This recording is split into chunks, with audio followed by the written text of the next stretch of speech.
तर आपल्या बागेला 55 दिवस झालेत आणि तुम्ही बघू शकता मित्रांनो, आपल्या झाडांची जी खोड आहेत आता ती अंगठ्याच्या पेक्षा मोठी झालेली आहेत. 55 दिवसात ही ग्रोथ चांगली आहे. झाडाची हाईट देखील या ठिकाणी 1 फूट ते 1.25 फूटपर्यंत वाढलेली आहे. झाडाची हाईट पण आपल्याला अपेक्षित होती की 1 फुटापर्यंत 55 दिवसात वाढेल. वाढ पण जास्त नाहीये आणि झाडाची कॅनोपी पण चांगली तुम्ही बघू शकता. आता झाडाला मित्रांनो आपल्या कमीत कमी 25 ते 30 पानं या ठिकाणी आहेत आणि मोठी पानं 10 ते 15 आहेत. म्हणजे आपले झाड या ठिकाणी चांगल्या प्रमाणे वाढत आहेत. झाडांना काही कमी पडत नाहीये. पूर्ण हिरवीगार पानं आहेत. तुम्ही बागाचं आपल्या निरीक्षण करा, कुठल्या झाडांना पिवळे पडतात झाडं, त्यांना कशाची कमतरता आहे याचा आपण अभ्यास करतोय. त्यासोबतच तुम्ही झाडांचं प्रत्येक झाडाचं तुम्ही थोडक्यात निरीक्षण करा. खालच्या साईडनं काय पावडर मिल्ड्यू आहे का, लाल कोळी आहे का, अशा तुम्ही गोष्टी अभ्यासा. बारीक गोष्टींचा तुम्ही मित्रांनो अभ्यास करा. त्याशिवाय आपला पपईचा प्लॉट या ठिकाणी सक्सेसफुल होऊ शकत नाही.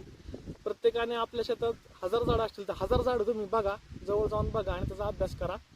आणि तुम्हाला काही अडचणी असतील तुम्ही मेसेज करून